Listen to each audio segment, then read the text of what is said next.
عملیات والفجر مقدماتی. دشمن بعثی با تمام قوا و به کمک 3 کانال بزرگ و میادین مین بیشمار قصد مقابله با پیشروی رزمندگان اسلام به فرماندهی شهید محمود ثابت‌نیا و شهید علیرضا بنکدار را دارد.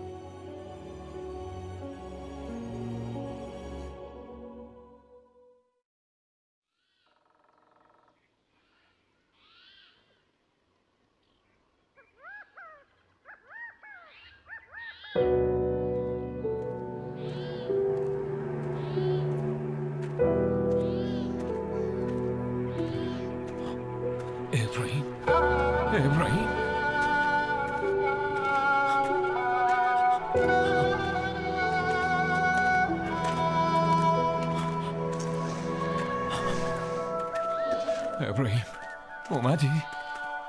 میدونستم میای. 22 بهمن روز جشنه. ابراهیم خیلی هیکلیه. این که ابراهیم نیست.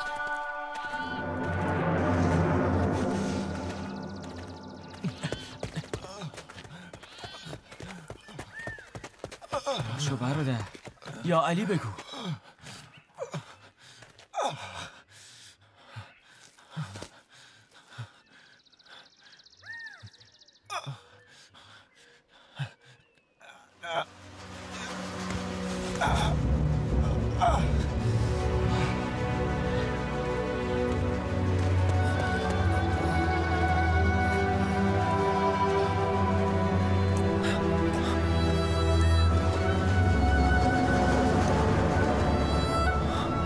قسمت 13 غروب خونین.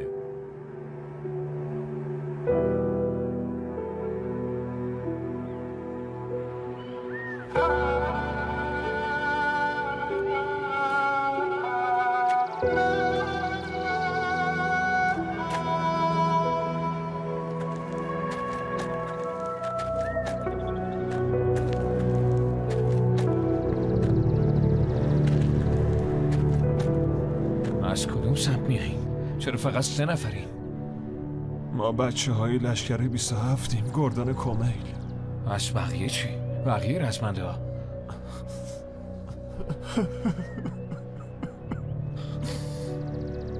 فکر نمی کنم کسی غیر از ما مونده باشه. ما توی این 5 روز بین جنازه ها مخفی شده بودیم. اصلا مهمات نداشتیم. آب و غذامون هم تموم شده بود. یه نفر بود. اون تو این 5 روز کانال سر پا نگه داشته بود. اگه اون نبود همون روز اول اون نامرد از کانال رد شده بودن. اون ما 3 نفر رو فرستاده عقب. اون کی بود؟ میشناختیش؟ اسمش چی بود؟ من که نمیشناختمش، ولی ای کاش میشناختمش. کاش زودتر از اینا میدیدمش. مثل یه فرشته که از آسمون پر کشیده باشه و اومده باشه زمین. تو اون شرایط سخت شوخی میکرد، به هممون روحیه میداد. حواسش به زخمیا بود. چه صدایی داشت. وقتی که میخوند هیچ صدای دیگه‌ای به گوشمون نمیرسید. موهای کوتاهی داشت. اون ابراهیم بود مگه نه؟ درسته، اسمش ابراهیم بود. من میشناسمش. ما تو کانال با هم بودیم. خب بگو بعدش چی شد؟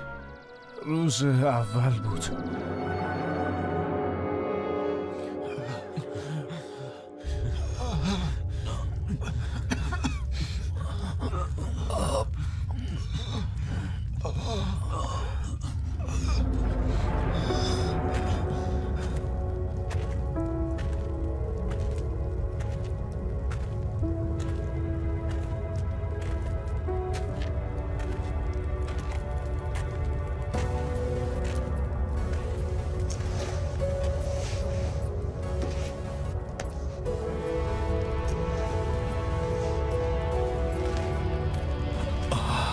تشنمه. بیا یکم بخور. راستی جریان اون بحثیه رو شنیدی که یه تنه میزنه به گردان ما؟ بحثی؟ گردان ما؟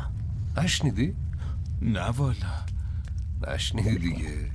هیچ کس نشنیده، چون بحثی جماعت جیگر این کارو نداره. فکر نمی کردم توی این وضع حال کسی بتونه منو بخندونه. اسم شما چیه؟ مخلص شما ابراهیم هادی، بچه میلون خورسون.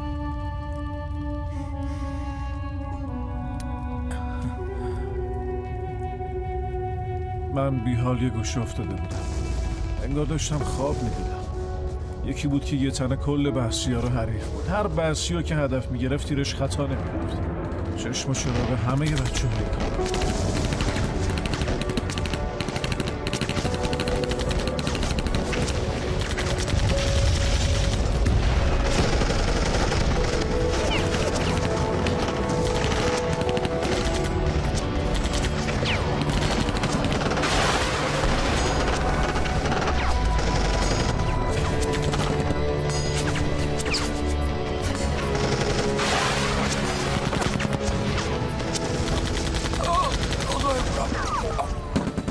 جانم چی کار میکنی؟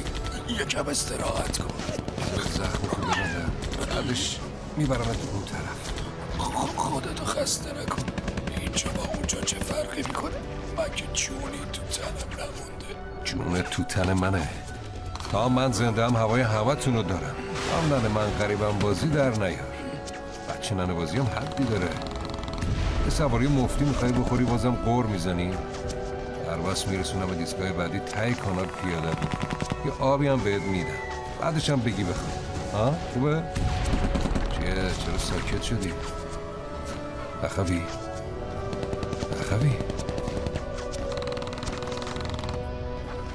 یه خورده صبر میکردی صورت ماهیتو موقع رفتم میدیدم.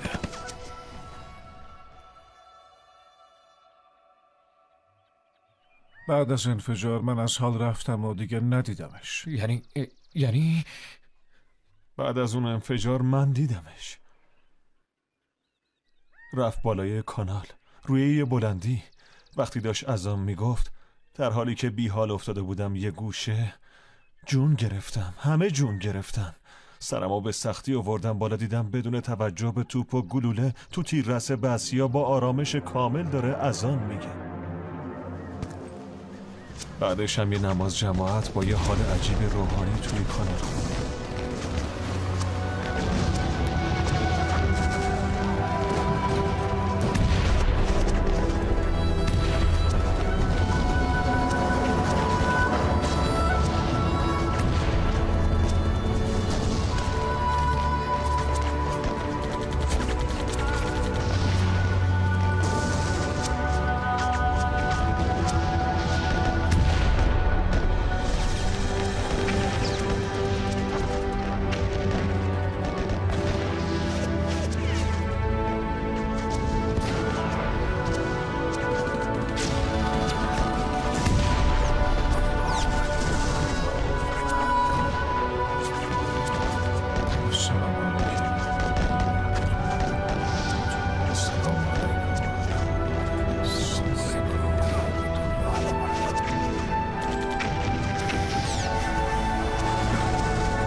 همه چی به ابراهیم ختم میشد.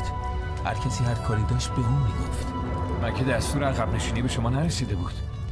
اتفاقا این سوالو یکی از رزمنده های مجروح از ابراهیم پرسید. شما هنوز اینجایی؟ مگه دستور عقب نشینی ندادن؟ چرا دستور دادن؟ ولی چطور میتونم این همه مجروح شهید رو بذارم برم؟ هنوز تو کانال خیلی هستن که نتونستن برگردن. چی کار میخوای بکنی؟ نمیتونیم از کانال بریم. تو تیررس بحثیاییم، باید صبر کنیم برگردن عقب. اگه برنگردن چی؟ در هر صورت همه با هم برمیگردیم.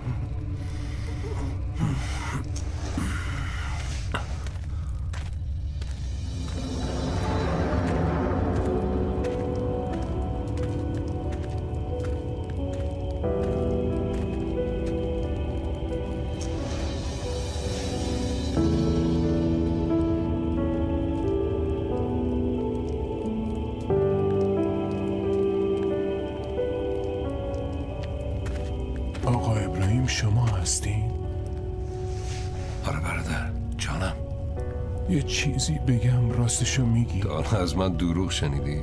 نه نشنیدم، ولی بعضی سوالا رو جواب نمیدی. چی میخوای بپرسی؟ جون ابراهیم سخت نباشه. سخت نیست، ولی جواب میخوام. چند روز آب نخوردی؟ گفتم که سوال سخت نپرس. من آب میخوام، ولی اگه تو نخوری منم نمیخورم. من تشنم نیست. در ضمن تو مجروحی، خون ازت رفته. تشنمه، ولی تا تو آب نخوری منم نمیخورم. باور کن من تشنه نیستم برادر. مثل آقامون ابوالفضل ساقی تشنه لبی. جان ناقابل من فدای عباس. 2 روز آب نخوردی، این لبا میگن تو خیلی تشنه ای.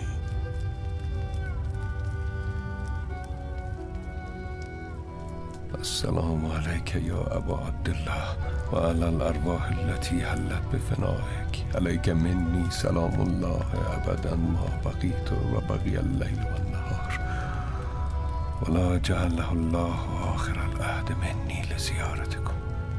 السلام علی الحسین و علی علی ابن الحسین و علی اولاد الحسین و علی اصحاب الحسین.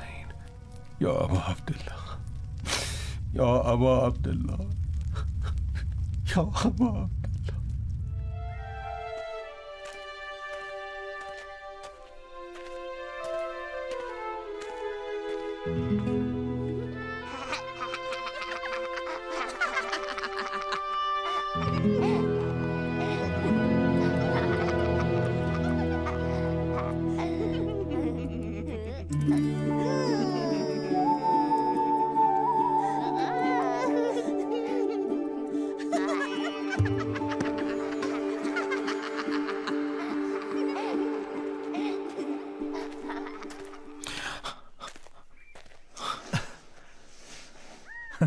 بچه ها گفتن شما و آقا ابراهیم بچه محلید و از بچگی با هم بودید. اما من میگم مهم نیست چقدر با ابراهیم باشم. چند دقیقم کافیه تا جذبش بشم. خوش به حالت که سالها با ابراهیم بودی و کلی ازش خاطره داری. نمیدونم کجاست، ولی هرچه هست امیدوارم سالم باشه. هنوزم معلوم نیست شهید شده باشه. یعنی ممکنه؟ بله ممکنه. اون تو کانال چندین بار گلوله و ترکش خورد ولی از پا نیفتاد. آخرین بار کی اونو دیدی؟ سر یه رزمنده رو توی آغوشش گرفته بود. حال عجیبی داشت. روز 3 محاصره بود.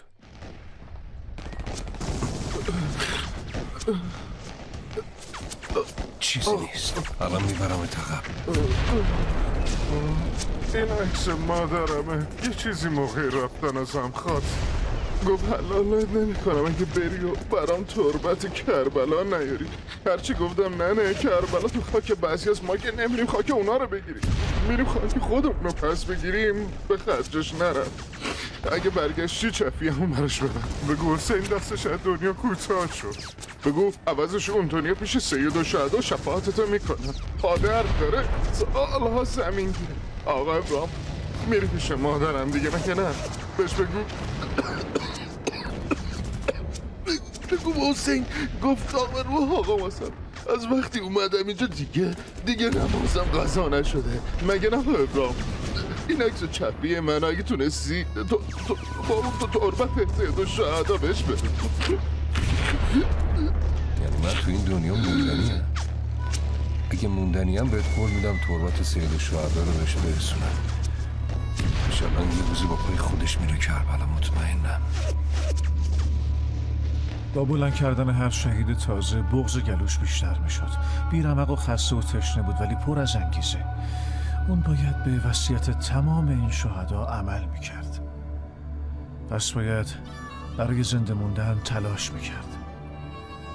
میدونست تا اون هست کانال سقوط نمیکنه. امید همه بچه ها به اون بود. به اذان و مناجات و نوحه‌هاش، به ایثار و شجاعت و پهلوانیش. خب بعدش چی شد؟ روز 4 دیگه چیزی برای خوردن نداشتیم. آبم تقریبا تموم شده بود. همه بیرمق چشمشون به یه نفر بود، ابراهیم. اللهم رب النور العظیم و رب الکرسی الرفیع و رب البحر المسجور.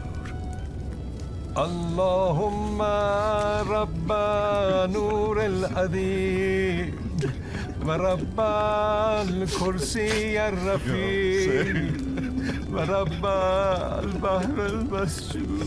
روز پنجم همه چی یه جور دیگه بود. حالا که مردونه تصمیم گرفتیم ایستادگی کنیم، اگه هممون هم شهید باشیم تنها نیستیم. مطمئن باشیم مادرمون حضرت زهرا میاد و به ما سر میزنه. شما یاران امام جانانه در مقابله نامردم مقاومت کردین. سرما، تنهایی، تشنگی و گرسنگی هم نتونستم اونتون رو ببره. زخمای شما دهن باز کرد، ولی خودتون لب از لب باز نکردین. آیندگان هیچ وقت رشادت شما رو فراموش نمیکنن. اونا راز کانال کومیل رو میفهمن. دشمن نزدیک کار کانال رو یه سره کنه. من شرمنده شما شدم، ولی تو همین لحظه هم امید به پیروزی دارم. پیروزی یعنی مقاومت با تمام وجود. خدای بزرگ شاهد، ما همگی با تمام وجود مقاومت کردیم. و حالا توی غروب خونین 22 بهمن 61 دو حسرت به دلم مونده. اینکه دست به پیکر دارم و قمقمه هم خالیه. حسرت دوم من نامه و عکس و وصیت‌نامه و چفیه و انگشتریه که باید به یک کسایی برسونم و تربت آقا برای مادر یکی از شهدا. خدا پشت و پناه همتون. یا حسین، یا حسین.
سلام ما رو به امام برسونید.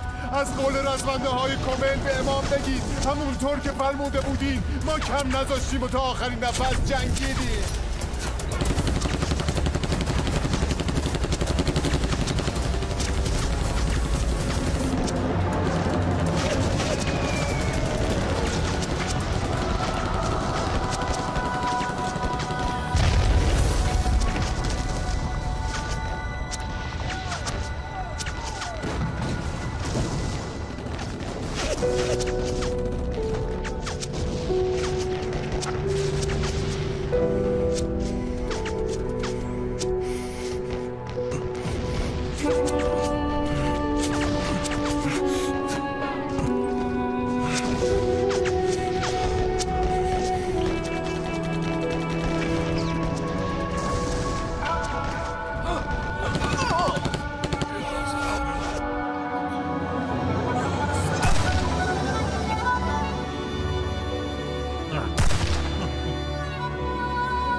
بعد از اون روز دیگه ابراهیم رو ندیدم.